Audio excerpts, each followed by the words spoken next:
So the paper today is Scaling Beyond Masked Diffusion Language Models by Suham Sekhar Sahu et al. And the hook here is, well, the whole field has basically been operating under the assumption that masked diffusion, or MDLM, is the undisputed future of non-autoregressive modeling. Mostly because it just has the best perplexity numbers. But this paper essentially says, we're all looking at the wrong metric entirely. Exactly. They call it the metric trap. Because while MDLM scales best for pure likelihood, if you actually look at the speed quality Pareto frontier at inference time, which is what really matters, it's actually uniform state diffusion, which they call DUO, and interpolating diffusion, Eso-LM, that completely dominate the curve. Right. And the math win here is just massive. When they scaled this up to 1.7 billion parameters, DUO, that uniform state model, it actually outperforms autoregressive models, MDLM, and Eso-LM on the GSM-8K math and reasoning benchmark after supervised fine-tuning. And it does that despite having significantly worse validation perplexity. Yeah, and for the ML engineers out there listening, there is a huge optimization nugget in this one too. The authors introduce a low variance training objective for MDLM that improves compute efficiency by 12%, literally just by changing a single term in the loss function. Welcome to AI Paper Podcasts. Yeah. We're skipping the usual pleasantries today because we have a really dense deep dive into this source material to get through. Scaling Beyond Masked Diffusion Language Models. This is coming out of NVIDIA, Cornell, and EPFL. It's an absolute heavy hitter of a paper. It really is. And honestly, looking at the results, this feels like a bit of a wake-up call for the entire diffusion community. Why do you say that? Is it just because the community's been a bit too laser-focused on one specific type of diffusion? Precisely. For the last year or so, if you were doing discrete diffusion for text, you were almost certainly doing MDLM. Masked diffusion, it felt like the solved path because it gets great perplexity and it scales reliably.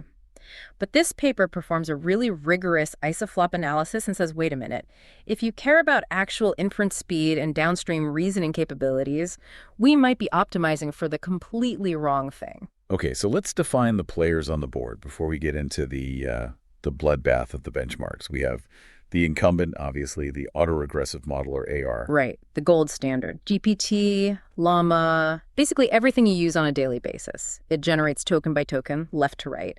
It has incredible perplexity, meaning it's very surprised by very little, but it's inherently serial. It's fundamentally bottlenecked because it has to wait for token A to generate token B. And the challenger is the diffusion family. But this paper smartly splits that family into three distinct houses. And we need to be crystal clear on the architectural differences here because they completely dictate the results later on. Do you want to break those down? Sure. First, you have the favorite MDLM or masked diffusion language models. The mechanism here is an absorbing state. You take a sequence, mask out a certain percentage of tokens, and the model learns to denoise by filling in the blanks. So it's kind of like a superpowered BERT, but tailored for generation. Great way to put it. It has bidirectional attention, meaning every token can see every other token during generation. But, and this is a massive but, for anyone trying to deploy this because it's bidirectional, you cannot use KV caching. You are forced to recompute attention for the entire sequence at every single step. Which is just brutal at inference time. Okay, so contender number 2. Contender 2 is DUO, or uniform state diffusion. This one is really fascinating. There are no masks here. Instead of replacing a token with a literal mask token, the forward process diffuses the token toward a uniform categorical distribution.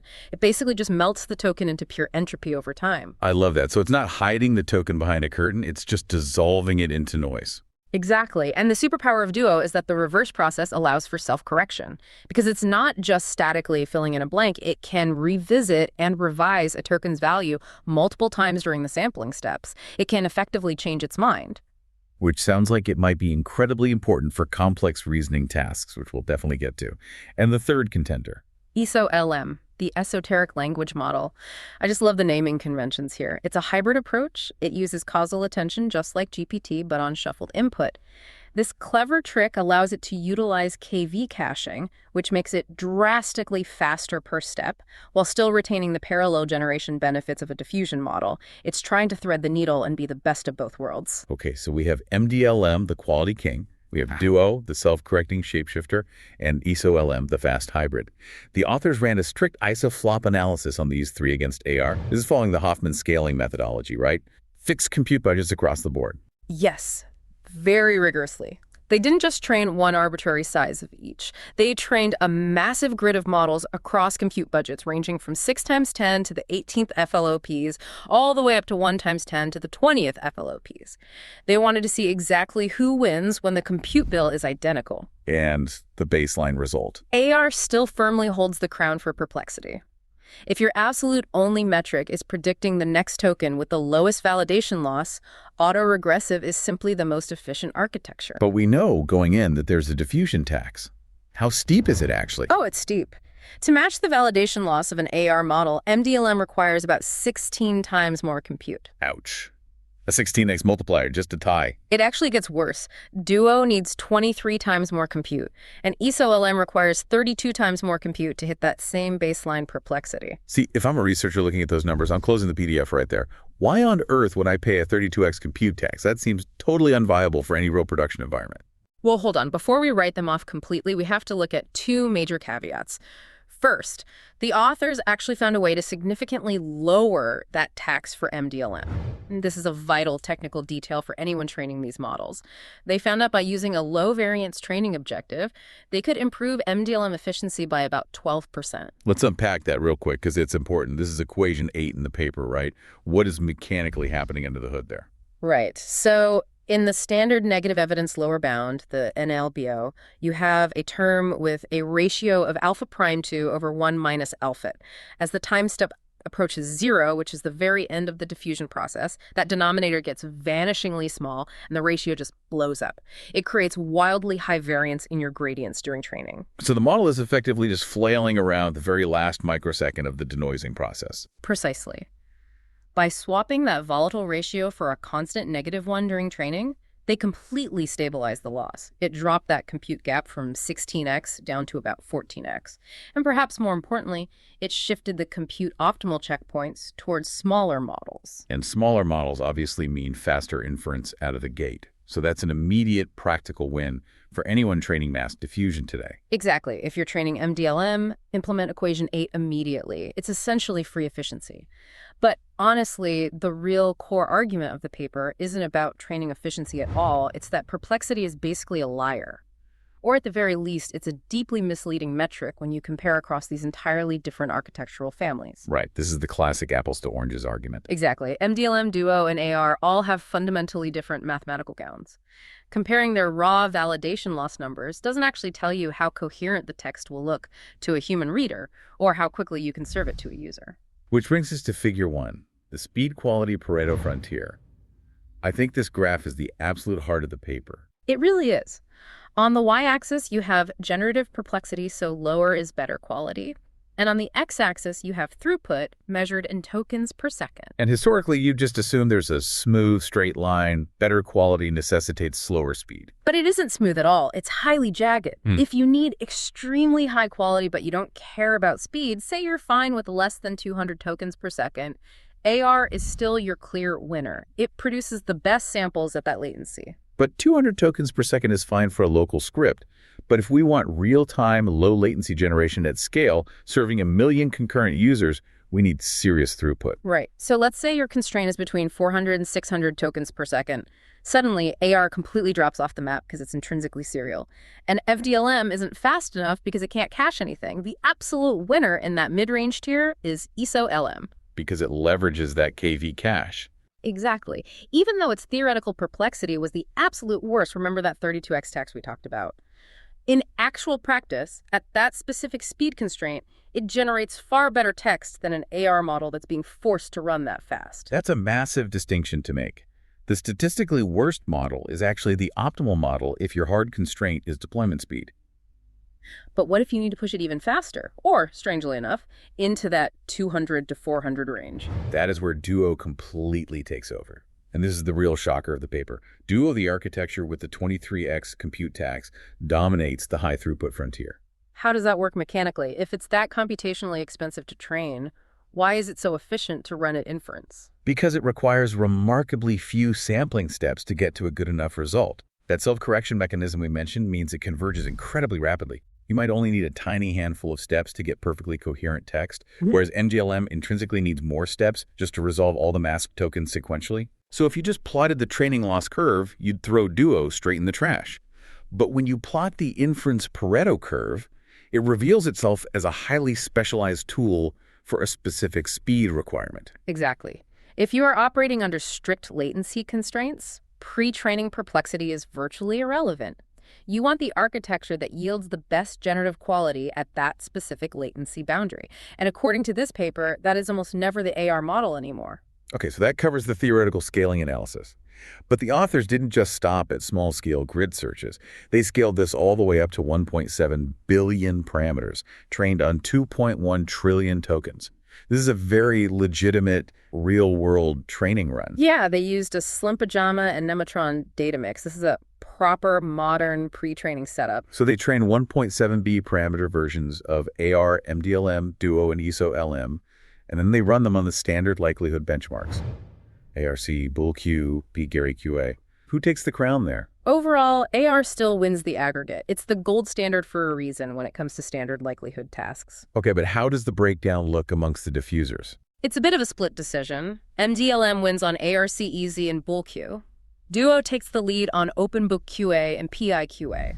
It's pretty neck and neck. But then, and this is the crux of it, they ran GSM-AK. The math and reasoning benchmark. Yes, this is where things get genuinely disruptive. And we should be clear for the listeners, they supervised, fine-tuned, or SFT'd these models on augmented GSM-AK data first. So we are not looking at zero-shot performance here. Right.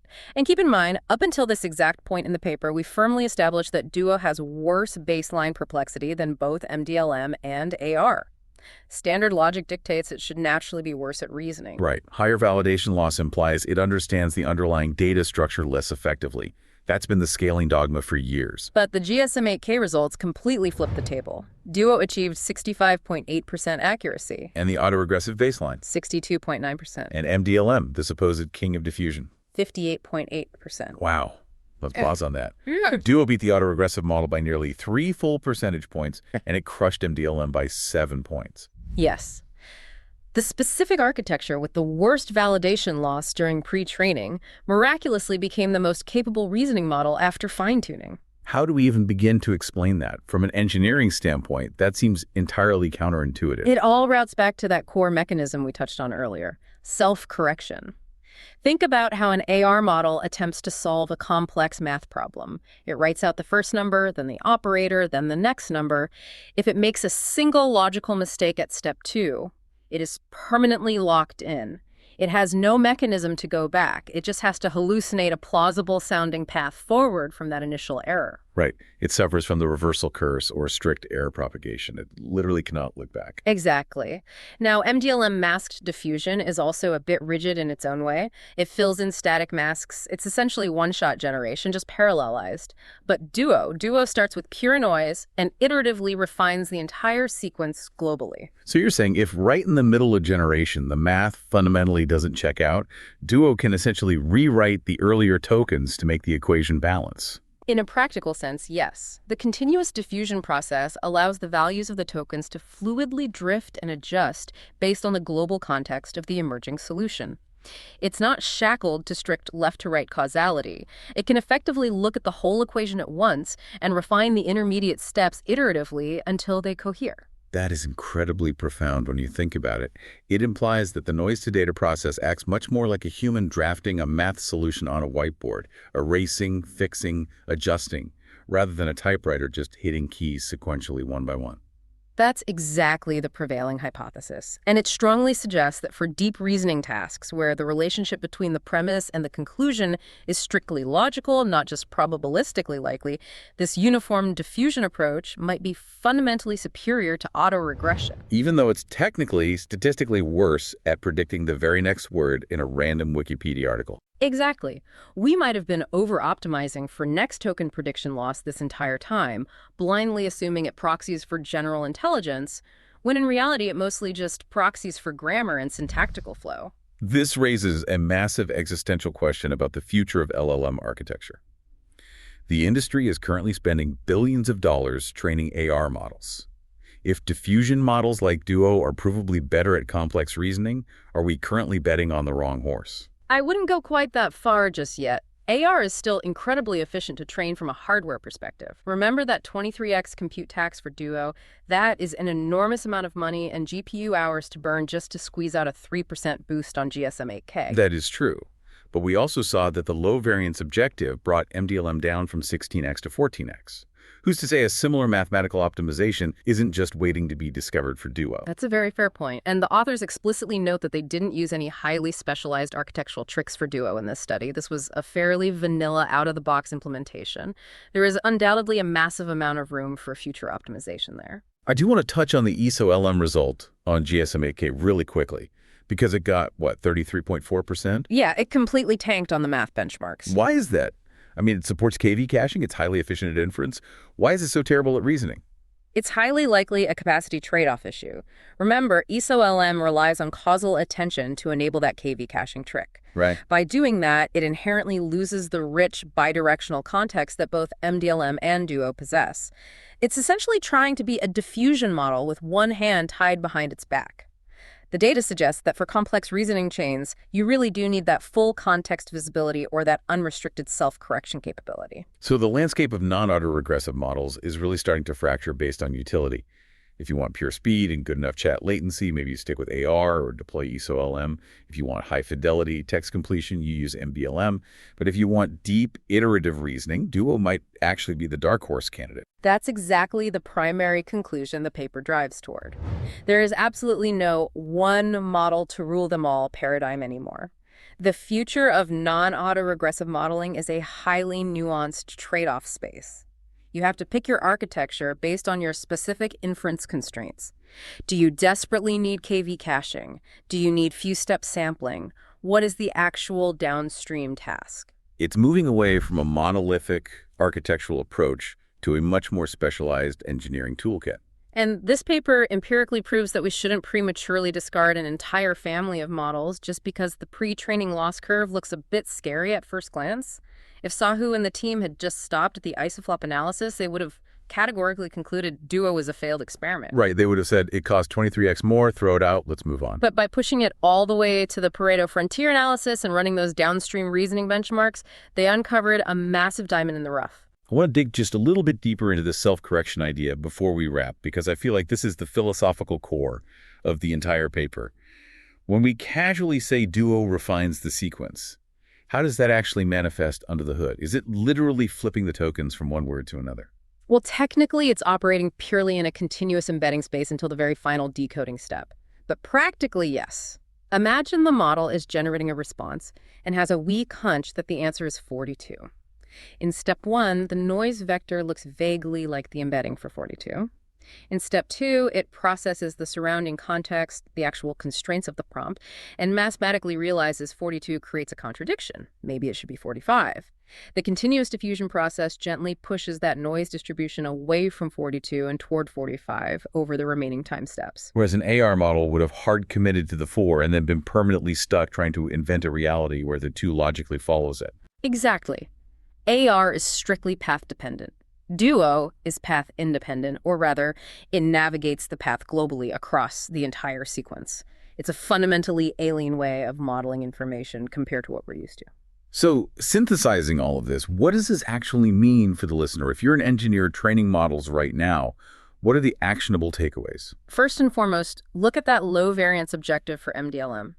If you are currently training masked diffusion models, implementing equation 8 is basically free money. Gaining 12% compute efficiency just by swapping a ratio for a -1 is massive. And the second takeaway? Second, stop blindly worshiping perplexity. If you are designing custom models for specific enterprise deployments, you absolutely need to plot your own speed-quality Pareto frontier. You might discover that a theoretically worse model is actually far superior for your specific latency budget. And third, keep a very close watch on the uniform state space. Duo's breakout performance on GSM-8K is a massive signal to the industry. It strongly hints that the mechanical process of thinking might look a lot more like iterative denoising than sequential predicting.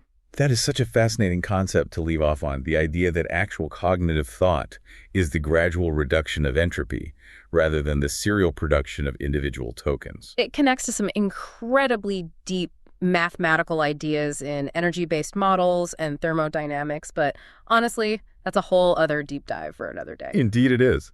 Well, we've thoroughly covered the landscape, the compute tax, the optimization tricks, the Pareto truth, and that massive reasoning surprise at the end. It's an incredibly dense paper, but so rewarding.